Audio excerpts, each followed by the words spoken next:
Hazrat Aisha radiallahu anha reports, there was a black slave girl belonging to an Arab tribe whom they manumitted, and she stayed with them. Once one of their spinster came out. She was wearing a red leather necklace set with pearls, which she put somewhere or it fell down somewhere.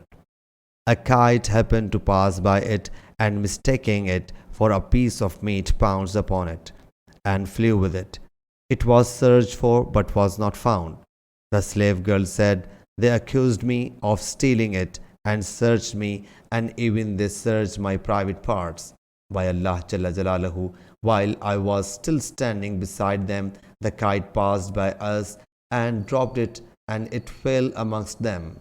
I said, this is the same what you accused me of according to your assumption, whereas I am innocent of this charge. This is the same one.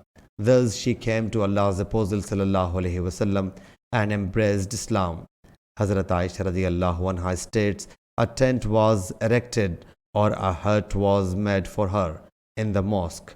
Hazrat Aisha radiallahu anha says, she used to come to see me, have a talk with me, and whenever she would sit with me, she would say this, the day of the necklace band is one of the wonders of our Lord, who rescued me from the disbelievers' city. Hazrat Aisha radiallahu anha says that she told her, what happened to you?